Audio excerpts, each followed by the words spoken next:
Hello, I'm Courtney, what's up, and welcome to Book Talk. Today I am going to be discussing the 5th book in the Throne of Glass series, Empire of Storms by Sarah J. Maas. And oh my goodness gracious, this book has ruined my life. Like, my life was so better off without reading this. Like, why did I do this to myself? I hate everyone. Honestly, let's be real here. I do. I literally hate everyone and everything. And Sarah, why, I can't. But besides all the crazy stuff that happens at the end, this book was golden. And honestly, when I started this book, I was like, okay, how is this going to top Queen of Shadows? Because Queen of Shadows is, but this book, oh, it was so good. It was so good. And I really can't say anything about it since it is the 5th book. So if you haven't read it yet and you don't want to be spoiled, I would leave right now. So, bye, not spoiling people. Okay, so Empire of Storms. Where do I even begin? I want to talk about the end, but let's talk about that later because I have some things to say about the end. But I will say, the beginning, the first like 100 to 200 pages were okay, but I feel like that always happens to me with Sarah J. Maas books because you have to get used to the world again, and oh my gosh, let me tell you, this is funny, but Lord Kane, yeah, didn't remember him at all. When he showed him in the first chapter, I was like, who the heck is this? But he was in Queen of Shadows because they kept on mentioning him, and I was like, what is so important about this dude? But then Elaine was like, oh yeah, he has the fake ward key and Eye of Elena, and I was just like, oh, it clicked. But yeah, I'm talking about Lord Kane first because oh my gosh, he is my bae, and I'm so glad I did not remember him from Queen of Shadows because I feel like if I did, I wouldn't have liked him. But while reading this, I treated him as someone I had no idea, like, didn't know anything about him, and I love him. I love him. I want to protect him. He is wonderful. And let's talk about, okay, I'm going to talk about the ships. And I guess I'm going to start off with my #1 ship, which is not Elena. Don't hate me for that. It is indeed Elaine and Lord Kane. They are so wonderful. Words can't describe how much I love them. Like, they're my #1 Throne of Glass ship. I will go down with that ship. And don't get me wrong, I love Elena. Like, I now officially ship Elena because in Queen of Shadows I liked the idea of it, but I didn't ship it because I was still holding out hope for Dorian. But the Dorian and Elena, nope, that's gone down. I think I just called her Elena. I meant Elaine. I am sorry. But yeah, the Dorian and Elaine ship, I think it's safe to say that's gone down. I don't feel like anything's going to happen. And plus, I just like them too much as friends, and I feel like after everything Elaine and Rowan has gone through, it would just be weird if they got together, even though they might, just because of that end. But going back to Elaine and Lord Kane, oh my gosh, their adventure at the beginning was so much fun, because when everything was going downhill with Elaine and the gang, I knew I could just be ready for Elaine and Lord Kane and just have so much fun. Those chapters made me laugh so hard. This book was hilarious, okay? I was dying of laughter from Elaine and Lord Kane, and also Dorian. Okay, sidetrack. Dorian, he is literally Rysand to me now, except doesn't have wings and isn't the High Lord in the Night Court, but he's so much like Rysand in this book, where I was just like, who even is this? This isn't the Dorian I remembered. And I feel like Dorian, he's definitely more comfortable with his power now. And yes, he's still shaken up about the collar, but he knows he's powerful and he wants to save the world and his city. And he's letting him be himself because he's with people that won't judge him for who he is because he has this power. Because, you know, was it Queen of Shadows? Like, he wasn't comfortable with his power at first, but now he is, and his power is awesome. He was going all Elsa on everyone. I was like, you go, boo. I love Dorian. He is great, and he's so funny. He had me dying, especially with Manon. Their humans, I'll talk about them later, but let me just say, their chemistry, so good. But Elaine and Lorcaine, let's go back to my base. One of the scenes that made me die the hardest was when they're at the tavern and Elaine's just like, husband, and Lorcaine's just like, no, brother, we're brother and sister, I am your brother, and Elaine's just like, no, no, no, you're my husband, hubby, me and you, we married, okay? And Lorcaine's just like, how, why am I letting this happen? And just so funny. And then one of the nicest things was when Elaine gets on her period and she needs supplies, and Lorcaine's just like, you reek of blood. And Elaine's just like, yeah, I'm gonna be smelling like that for the next 7 days, so I need to go supplies. But Lorcaine, he cut up his shirt so she can use it for her cycle. If that isn't goals right there, then I don't know what is. Like, that was so nice. And I'm so glad Sarah J. Maas writes these topics in, like periods and pregnancy, because those are things that happen in our lives. And it made things relatable. I was like, yeah, I feel you, Elaine. I feel your pain, because I'm not gonna deny the fact that I don't get my periods because I'm a girl. It's human nature, okay? But, Elaine and Lorcaine, they are my baes. But, the end. Why? Okay, I'm gonna talk about the end with Elaine and Lorcaine. Oh my gosh, why? They're not canon. They're not. Elaine's mad at him. She's mad. She's upset at him, which she has the right to. But still, I want them together. And just, it's crazy, okay? But then, moving on to Dorian and Manon. I really like them. I don't know if I ship them, but I like it though. Like, they just had really good chemistry. Like, their conversations were really nice. And I feel like the thing I liked about them was, okay, this is gonna sound weird, but when they had sex, it was building up. Like, you could feel the tension between them, and you know they wanted to do it, so when they did, it was just like right to the chase. While with Rowena, it was like something deep and personal because they've been waiting forever for this, and they had like an emotional connection to it. Well, yes, Dorian and Manon, they did have that connection because you can see that they like each other, but they were more like lustful, I guess, while Elaine and Rowan, this was like something really personal to them because they've been through so much and they didn't think they were gonna have this opportunity, which, by the way, only Rowan and Elaine would lose their virginity to each other on a beach. That was great. Oh my gosh, I was like, but I thought it was funny when they were on the rooftop and Elaine was like, would you ever take someone against the chimney? That scene had me dying. Elaine had me dying. She is wonderful, and oh my gosh, I loved it that we went to Skulls Bay. Oh my goodness. All these Assassin's Blade references, I am so proud that I read that, because if I had not read the Assassin's Blade before this, I would be so confused. And literally everyone from the Assassin's Blade showed up. Rolf shows up.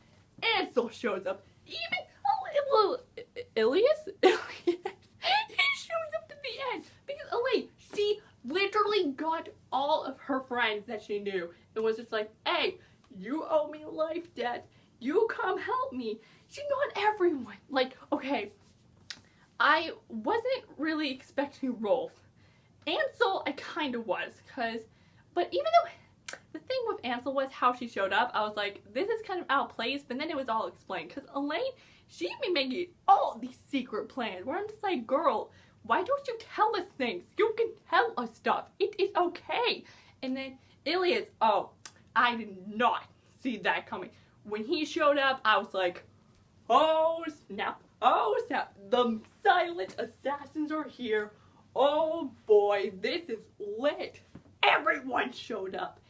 Everyone's there. Like, their army is gonna be amazing. All the fights in the next book, oh, they're gonna be so wonderful because we have all these great assassins. Oh, Elaine, she kept true to her promise. Oh my gosh. TOG6, it's about to be lit. But what do you want to talk about? Okay, I feel like the need to talk about the end, because the end... Okay, let's analyze this end, shall we? We're going to analyze this because I have a lot of things to say. I'm so rambly. I am so sorry, but okay. First thing, Elena, her, and Nehima, they've been planning this for like, Nehima went to Rifthold because she wanted to find Elena and thought she was going to be the one to do all this stuff. But Elena was like, no, it's actually the Galenius and Haverfield line. And Elena's just like, what? But Nehima, she went there just to find Elaine.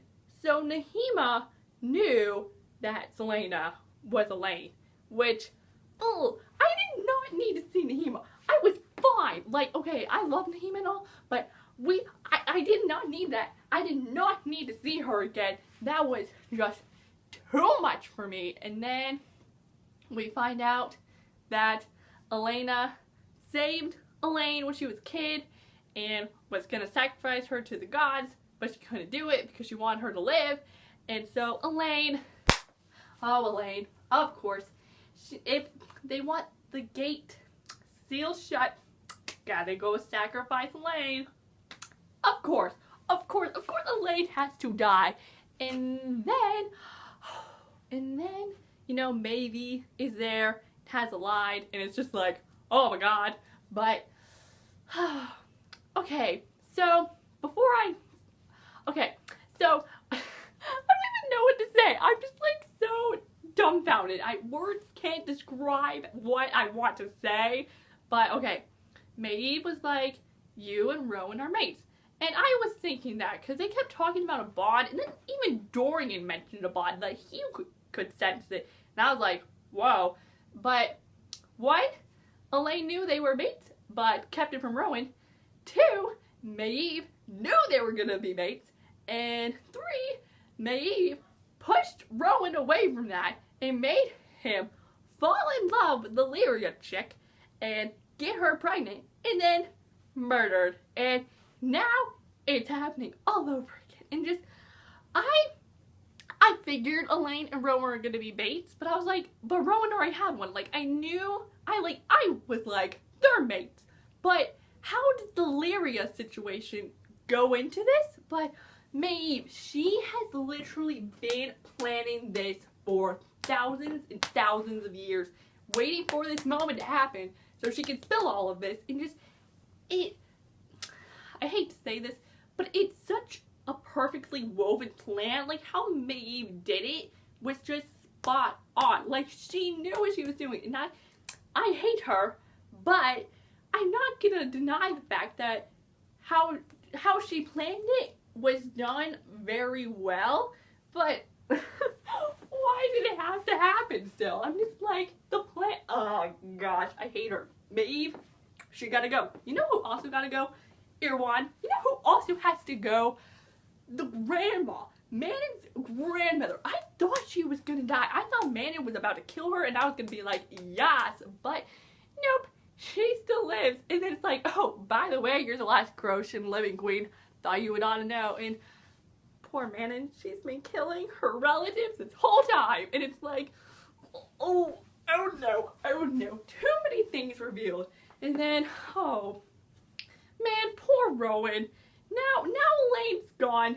That's the end. She gets into the coffin and she's going with Maeve. And that Karen dude, he's gonna do bad things to her. But, another thing, Rowan and Elaine got married. Didn't see that coming. I was like, literally, this is Farron Rysand all over again. Because they got married, technically. Because coming High Lord and High Lady, that's kind of like marriage, right? And then, Farah goes with Tamlin. And, just literally, okay, but I will say that the end of this makes, according to Miss Fury, look like it's happy. The end of this was insane. And I was reading this at school, and I was like, I can't show my feelings. I wasn't sure if I was about to start crying. Like, I was reading this in history, and I literally, like, had a sob choked up in my throat. And I was like, Courtney, you can't do this. You gotta stay concealed. Don't feel, do not feel. But Rowan and Elaine are married now, which that's nice. But now Elaine is with Maeve, but we have all our armies, but Elaine's not there, and Elaine is mad at Lord Kane, which that stinks. But Rowan, he about to go after his wife. Rowan, he's about to kill some people. He's literally gonna go to Maeve's castle and kill that chick. But the good thing is now, okay, the good thing is, because, you know, Rowan, since he really didn't have anything, it wouldn't be good if he was Elaine's wife. I don't know. But now they're married, and now he can take over Tesserin since he's his wife. So, Elaine, she does, why does she do secret plans? Why doesn't she tell this stuff to people? She planned it out so well. Like, she did a good job planning, but still, it's just like, why? Why? I keep repeating everything. I don't even know what this book talk is. All my emotions, they're just everywhere, okay? I don't even know how to feel. I want the next book badly. I need it now. What do I think is gonna happen? One, Elaine and Lord Kane, they better get together. They need to solve out their problems and get together, because oh my gosh, if they don't, I'm about to sue someone. Two, Dorian and Manon, I think they're gonna become canon. Three, Adion and Lysandra, I haven't even talked about them. They become a thing, which that was a little weird because for some reason, Adion gave me a gay vibe. I don't know, but for some reason I could see him with a dude. But then when he was like, I've been with both guys and girls, I was like, yes! Adion confirmed he is bi. That is the greatest thing in the world. And how also Rowan's cousin was mated to a dude. Like, guys can get mated with guys?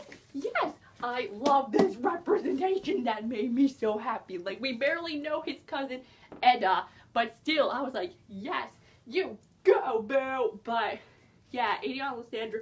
Okay, so, I got spoiled by my friend that Adion and Lysandra were gonna be engaged, but no, they're not engaged. Adion was like, oh yeah, one day you're gonna be mine, we're gonna get married, which that's a super weird way to ask somebody out when they're in Sea Dragon dying, but they don't get engaged, because then Adion got all mad at her at the end. Adion has anger issues. He needs to go to therapy. Like, sometimes Adion scares me. Even though I love him, I'm just like, okay, calm down, this will be solved. He gets mad at everything.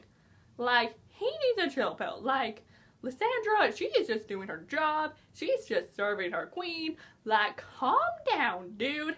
But yeah, they're not, I don't know what's gonna be the deal with them. And then Rowan and Elaine, Rowan, he is about to go save his chick. That's going to happen. And then also Cal and Tesserin, they're not even in this book.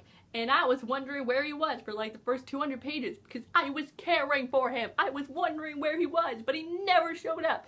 So honestly, I kind of hope he does show up in the next book because I wanted to know, I want to make sure he's okay. Like, I don't hate the guy anymore, so I was being thoughtful. I was wondering where he was.